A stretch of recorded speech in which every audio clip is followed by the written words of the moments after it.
Welcome to the Walden Phi Nu Inspiring Scholarship and Social Change Symposium Series for August 2020. I am Megan Argabright with the Sigma Phi Nu chapter. We are excited that you're taking time out of your busy schedule to listen to this pre-recorded webinar. Contact hours are available upon the completion of the webinar. We have an amazing speaker for you this evening, but before I introduce her, let's get a few preliminaries out of the way. This session is jointly provided by Walden University and Sigma Phi Nu chapter. The planners and presenters of this nursing continuing professional development activity disclose that there are no relevant financial relationships with commercial interests. No relationships exist for the nurse planner or presenters which could influence the planning or implementation of this activity. The planners and presenters have disclosed no financial interests or receive any in-kind materials that could influence the presentation of this material. To obtain your contact hours, you're obviously in the Walden University Continuing Education System right now. So when you complete this webinar, you will have the opportunity to complete the evaluation and download your certificate. So I am super excited to introduce Kim Minus, and she will be talking about Chemoland. Kim has been a pediatric hematology oncology nurse for 20 years and has worn an education hat for the past 10 years. She is a certified pediatric oncology nurse and an APON certified instructor for biotherapy chemotherapy classes. Kim recently received her BSN at Walden University and is currently completing her graduate work at Walden for an MSN in education. She enjoys traveling with her husband, who is a triathlete, and is excited that Disney World is finally receiving guests again. Kim, take it away.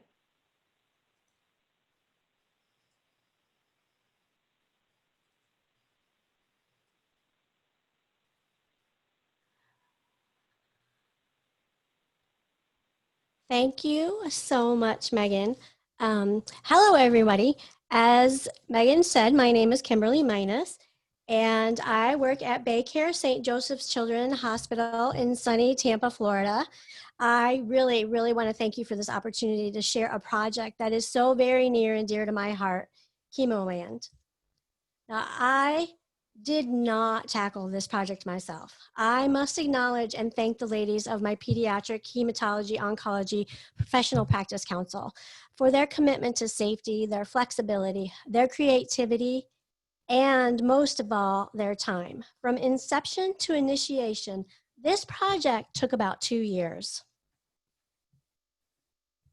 So hopefully, after you get a glimpse of Chemoland, you will be able to follow the path to these objectives, whether you're a novice nurse or a seasoned in your field. Perhaps you will see the possibility of Chemoland with other high-risk medications, processes, or maybe some procedures that you have at your organization.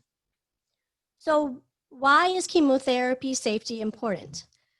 In my institution, from the order writing process to the medication administration, there are 6 people involved in this process. This makes 6 separate opportunities for error, with the bedside nurse being the very last checkpoint before that medication gets to the patient. What happened? Well, there were a multitude of issues, actually. There was a huge jump in our event reports. There were missing orders.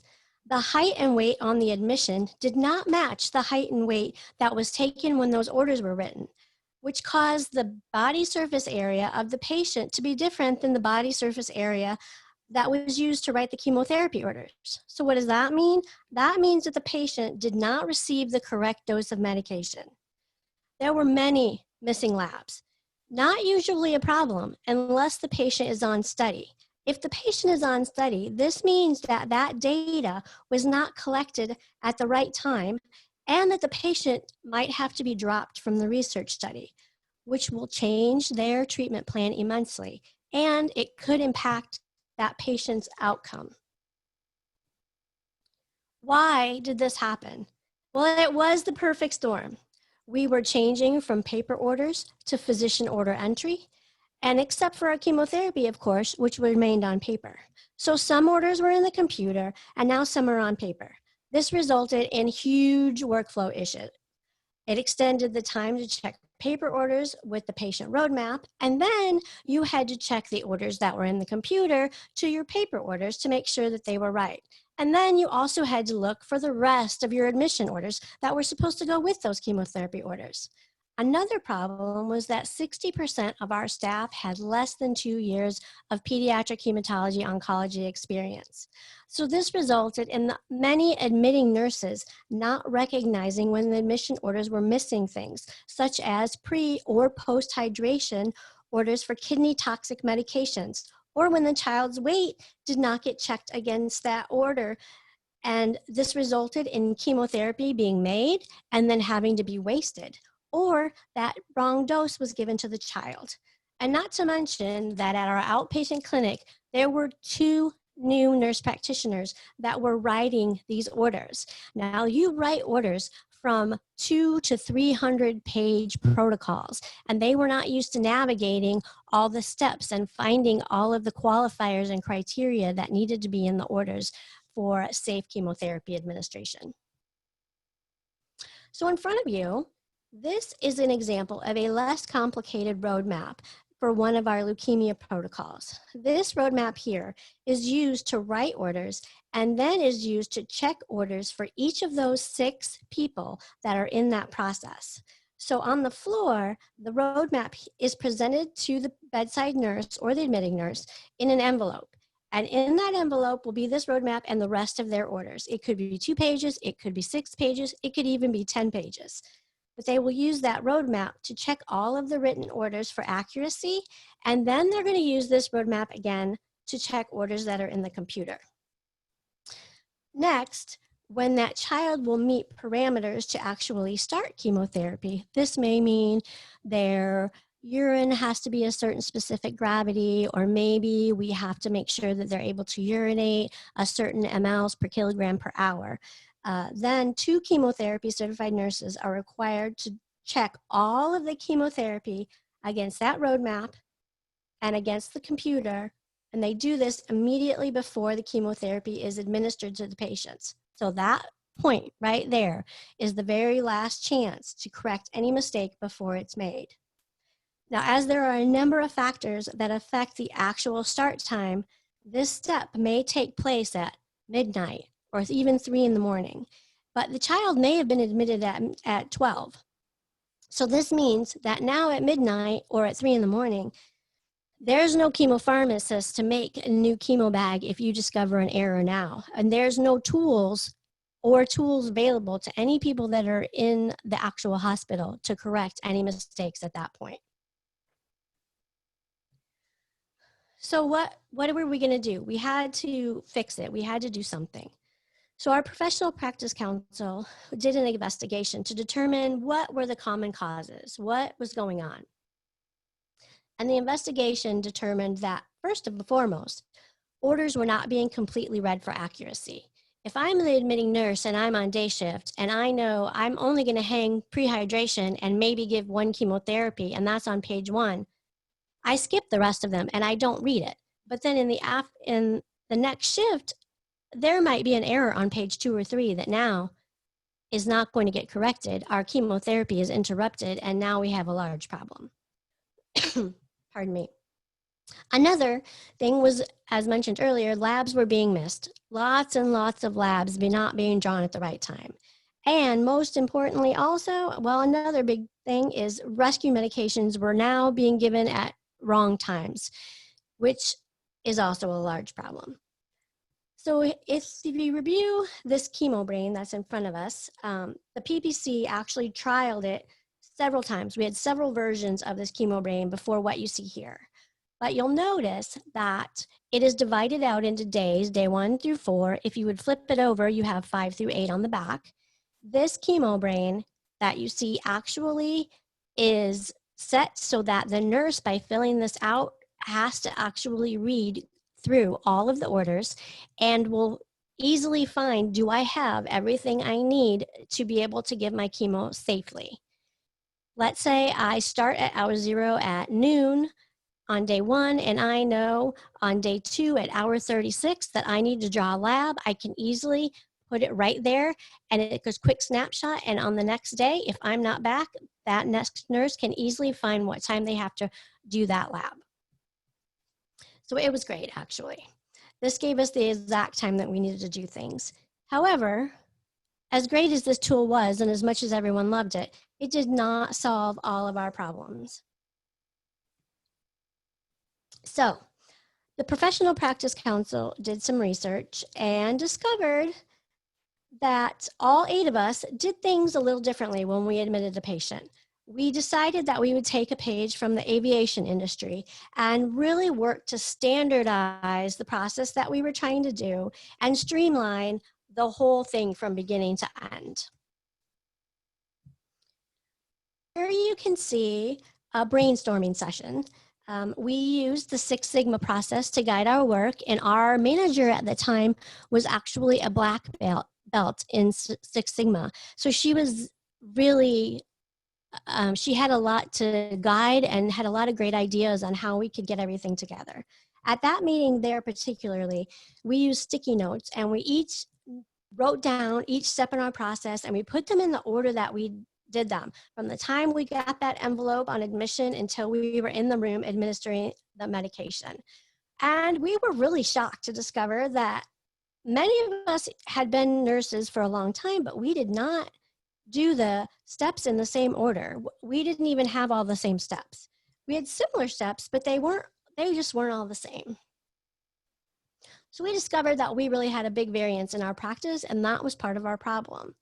So we went through and we looked at things, and we figured out that the order that we did the steps in really made a big difference in the chance that we would prevent or discover mistakes that were going to happen downstream. So we just knew that we could redefine this workflow and that we could make it better. And if you counted out all these little steps here, you would find that there are 15 currently. So we practiced and we examined each step in that process for what could go wrong, if we could eliminate it, how an error there would it affect down in the stream from what was happening now. And we were able to eliminate 3 steps and bring it down to 12 actual process steps that had to be taken to deliver safe chemotherapy. So there was a lot of real-time testing that was done by the Professional Practice Council as they looked at each step and really figured out how it worked in the workflow, and did we have to move things around. And we took several months to do this, but it allowed us to make those adjustments and use it in the real world before we even thought about or considered letting our team use this. So we figured all that out. Now we knew we had to design a tool that was easy, that was accessible to every single person, that was beneficial to a brand new novice nurse just out of nursing school, but also to that seasoned nurse who maybe couldn't remember something or just wanted to check that information before they went to grab the lab tube or what they had to do. But it had to be validated, and it had to be something that they trusted. So it was time to put our creativity to the test. How would we create something that was quick and easy for everyone? Well, we decided to utilize the curriculum from the Association for Hematology Oncology Nurses, or APON, and the Children's Oncology Group for our drug and our supportive care information. Then, after we got a rough draft, we consulted all the key players for recommendations, content experts, and for function and flow of what we were proposing. And Chemoland was born. Here's the final product that we use all the time. Each colored section represents a specific part of the admission to administration process, and you can see the purple colored section that contains all the steps that before you even touch a patient. And without doing every single step in the purple section, that stop sign should prevent you from moving forward. So if you look a little closer at that purple section, you'll see height and weight. Number 1 thing you have to do, check your height and weight. Step 2, check your BSA. If those two things are not correct or are greater than 10% up or down in either direction, the rest of your orders mean nothing. It doesn't matter. You have to send them all back to get them written again. The next thing you would do is you would read your entire orders from start to finish. You do your drug calculations. You're checking off everything against that protocol and that roadmap. You would check your fluids and are there qualifying labs, or maybe the child needs a hearing test before they start. All of those things will be on your protocol and should be in your orders. Notice all of your purple section is around chemo brain island, so that is a big thing. That's where you're going to sit. You're going to fill out that brain. You go through all those purple steps. That green section, now you're finally touching your patient. You might be accessing their port, drawing their labs, making sure that the family knows what they have to do to qualify to start their chemotherapy. Do they have to hydrate for a number of hours? Whatever it is, make sure they understand that. The orange section, I have chemotherapy in my hand from the pharmacy. This is where I have my buddy, my second chemotherapy certified nurse, and we sit down and do calculations separately, but at the same time, to make sure that everything I do matches what you find, because that's your last chance. That's the last chance to correct any errors and not make a mistake. Then we move to that pink section. Now we're in the room. We're finally actually hanging some chemotherapy at the bedside. Two nurses, again, we go in, we hang it together, we check that infusion pump, make sure that it is correct, that we've programmed it correctly, and we sign it off in our EMR. Now you notice the lands as you go around. Each land provides insight to common medications that we give at our institution, or maybe there's very specific criteria that would go with methotrexate manner, for example. That's going to tell you that you must have prehydration, that you must check their urine. You would see the urination station over here. All the requirements and all those common things are right there at your fingertips and easy to use. So now we're ready. We have to roll this out in education to our group. Well, we decided that we would do it at a staff meeting, and we had them all together. And so what we did was we had the least experienced person on the professional practice council demonstrate how to take those paper orders with a roadmap and how to actually fill out their chemo brain and use ChemoLand at the same time. He had less than a year experience on the floor, and we put him in the hot seat to explain to everybody how to do it. He was really great. We stressed at the meeting that all nurses were going to utilize that process from that very moment forward. They all had to do a ChemoLand competency and be validated by one of the professional practice council members, and that we were going to do this across the board. There were no ifs, no ands, or buts. Luckily for me, the professional practice council was about half days and half night shift with members, so I did not have to actually come and do things in the middle of the night. It could be done in real time as they were really doing it with real patients, and we didn't have to use simulation, and it was very impactful, and it meant a lot. So results. I know you really want to know, all this was great, but did it make a difference? Well, I got to tell you, overall, we sustained a decrease in our chemotherapy-related event reports. So you see a graph I have from 2013 to 2015. In 2013, when this all started and the concern came about, was we had 30 event reports in 2013, all related to chemotherapy. In 2015, we had 21. In 2017, there were 13. In 2019, we had 14. So we were kind of a little bit of stagnated there, but sustainable. All definitely improved, and we were catching things much better. I checked this week with our risk management nurses and looked at our event reports for this year so far. And I am pleased to tell you that we only have 6 so far this year. 3 of them were labs that were mistimed or drawn a little bit late. And 2 of them were actually tubing related. One, we have closed system chemotherapy system, and one of them, it cracked, the tubing cracked, and another, So that had to be sent back to be made underneath the hood again. And then one of them was actually missing a cap at the end, which was weird. So it was also not a closed system. So we had to send that back to get remade under the hood. Overall, very positive and really awesome results for us. So you can see from the last slide that we are definitely improving and that we've achieved what we really wanted to do. And Chemoland has given us a way to clarify our orders in a more timely manner. We have much quicker start times. Because we have quicker start times and we are often starting things on day shift and not on night shift, it's decreased our length of stay. Sometimes it's decreased our length of stay even by an entire day, which is pretty great. So that, of course, increases your family satisfaction and your physician satisfaction. It has a great positive impact on our patient's treatment plan, and most importantly, it has improved our chemotherapy safety, which is what we set out to do to begin with. So I have been kind of lucky, and I've actually gotten to take Chemoland on a kind of road show across the country. I've had the privilege to present it as a poster presentation at 2 national conferences. In 2016, I did it at my APON conference. There were over 200 posters that year and over 1,000 participants. And I was humbled, excited, and thrilled to actually, we received the People's Choice Award for the poster.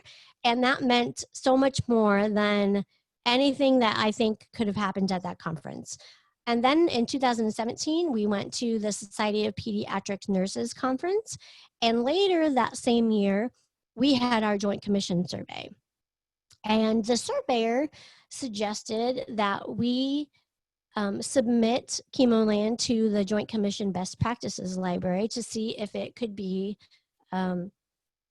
if it would be, accepted. And so I did, and I lost track and didn't think anything of it. And then several months later, in the late spring of 2018, we got that letter that it was accepted. So you can actually go into the Best Practices Library and you can find it. And now here I am today presenting Chemoland on this virtual conference for all of you.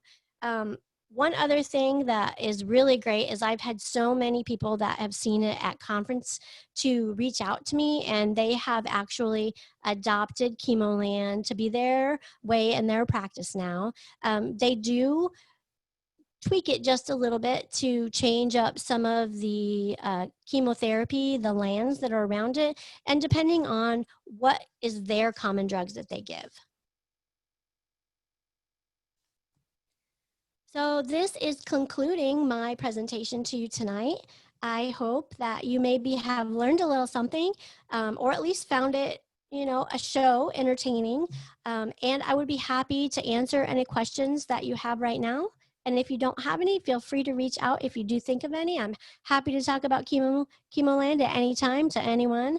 And I thank you all so much for your attention and for your participation. Thank you, Kim. We do have a few questions for you. Our first question is, how do your nurses access Chemoland? Oh, that's a great question. We thought about it for a while, and we needed it to be someplace that they always are. So we have a chemotherapy table that we consider the quiet zone, and we have for a long time. If you're sitting at the table, no one talks to you. You do what needs to be done. You do not get interrupted. So we actually made Chemoland, and it fits exactly on the table. So it's like 2 by 3. So it's actually the top of the table. So it's right there in the medication room where you see it and where you are at doing your chemo all the time.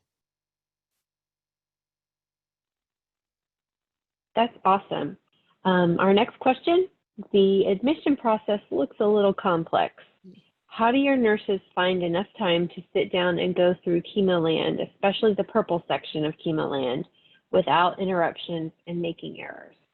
Yeah, so we were worried about that too, because it does take a long time, but that first part on doing your chemo brain it really sets up everybody for success. If you're not concentrated on that first part, that's when, and you skip steps, that's when all the errors happen. And even now, I find when people are asking me questions or we find something that almost is an error, but we catch it, it's because they missed or they didn't do the process correctly. So what we envision happening and what does happen 99% of the time is you get your order, the charge nurse actually will watch your patients while you take your order and your brain and you go into the med room and you sit down at the table and you fill out your brain. It usually only takes about 5 minutes, 10 if it's a very complicated protocol, but we give that bedside nurse who really is responsible for giving that medication and for passing on the right information to the patient and the next family, the family and to the next nurse. We give them that protected time so that they can sit and work through issues if we have them. That was a good question. So our next question is, Chemoland is a few years old at this point. Do you have a plan to keep it up to date? That I actually try to reassess each year, and I will say that we have upgraded Chemoland once already when we changed. There was Vinca alkaloid medications that used to be given IV push, and now they must be run in a mini bag. And specifically on Chemoland, it talked about IV push medications for these. So we did already update it once, but I am constantly trying to keep track of what medications are we commonly giving so that I can either change it around or develop something different. And as the world of biotherapy is now really exploding in my little pediatric world, I do envision in the next couple of years that I'm going to have a biotherapy edition, maybe not necessarily on that Chemoland piece, but it might have to be its separate piece.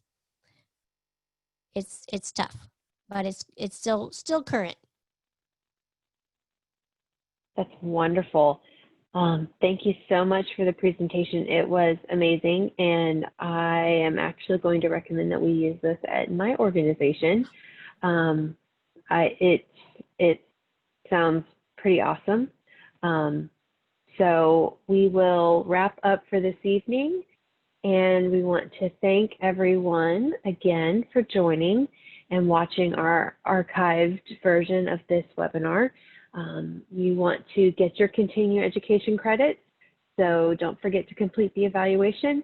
And we want to wish everyone a good evening or a good day, whichever it is that you're watching from, and have a good rest of your day.